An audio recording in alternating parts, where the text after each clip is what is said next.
Assalamualaikum warahmatullahi wabarakatuh. Hadirin yang berbahagia, Bapak Ibu guru dan teman-temannya saya sayangi.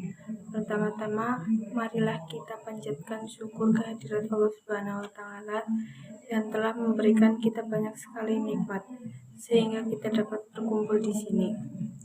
Salawat dan salam tak lupa kita curahkan kepada junjungan kita Nabi Muhammad Shallallahu Alaihi Wasallam.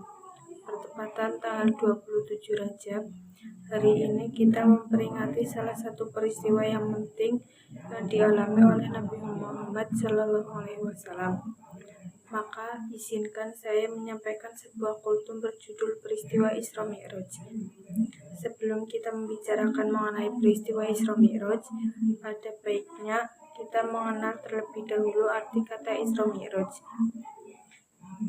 Istilah Isra Mi'raj berasal dari bahasa Arab, kata Isra atau Saro yang artinya perjalanan di malam hari, dan Mi'raj berarti perjalanan Nabi Muhammad SAW dari Mekah ke Madinah, lalu menuju ke Sidratul Muntaha atau langit ketujuh.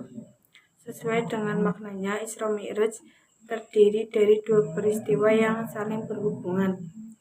Pada masa itu, Nabi Muhammad SAW mengalami kesedihan mendalam akibat paman yang selama ini menjadi pelindungnya, yaitu Abu Thalib, dan istri tercintanya Khadijah meninggal dunia.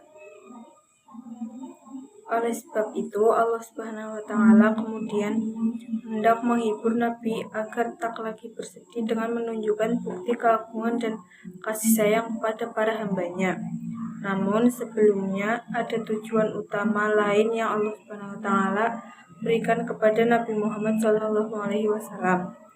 Allah Subhanahu wa taala kemudian mengutus malaikat Jibril dan dua malaikat lain untuk mendatangi Nabi Muhammad SAW.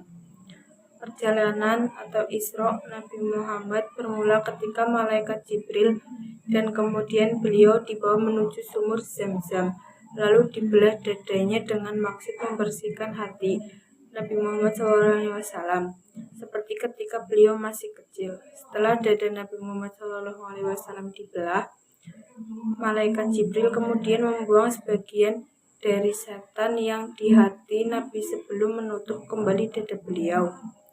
Malaikat Jibril dan Nabi Muhammad SAW lalu melakukan perjalanan malam dari Masjidil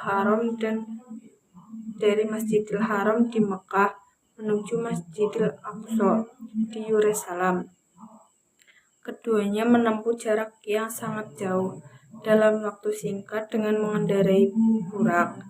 Burak merupakan binatang sejenis burung yang dapat bergerak dan terbang sangat cepat. Sampainya di Masjidil Aqsa, Nabi Muhammad SAW menyempatkan diri untuk menjadi imam dan melakukan salat malam.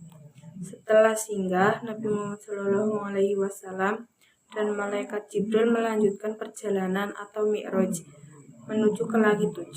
Selama perjalanannya, di setiap tingkatan langit, Nabi Muhammad SAW bertemu dengan para nabi dan rasul pendahulu. Saat berada di langit pertama, Nabi bertemu dengan Nabi Adam yang langsung mengenalinya, dan beliau memberi salam, dan kemudian Nabi Adam menyambutnya dan membalas salam serta mengakui kenabian Nabi Muhammad SAW.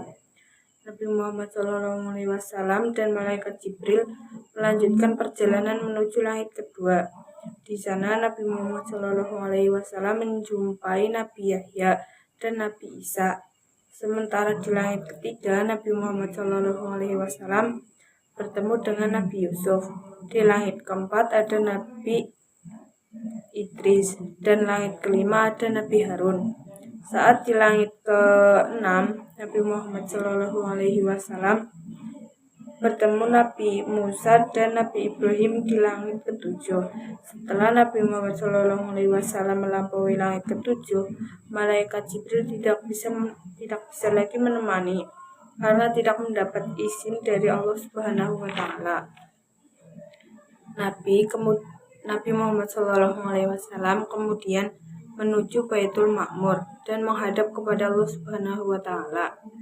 Pada saat itulah Allah Subhanahu wa taala menurunkan perintah salat wajib sebanyak 50 kali dalam sehari untuk umat Islam. Nabi Muhammad pun kembali, namun ketika melewati Nabi Musa, beliau disarankan untuk meminta keringanan waktu salat.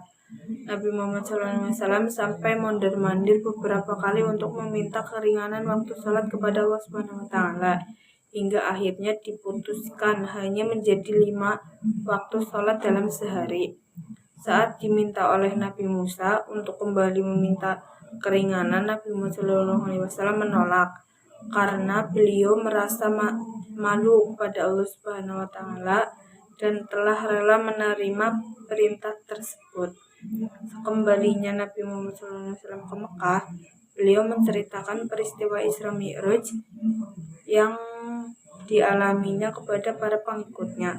Peristiwa Isra Mi'raj menjadi salah satu tanda kebesaran dari Allah Subhanahu wa taala, sekaligus menjadikan Nabi Muhammad SAW sebagai ciptaannya yang paling mulia, karena beliau hanya satu-satunya makhluk langit yang bisa melakukan perjalanan dari Mekah hingga Sidratul Muntaha untuk bertemu Allah secara langsung.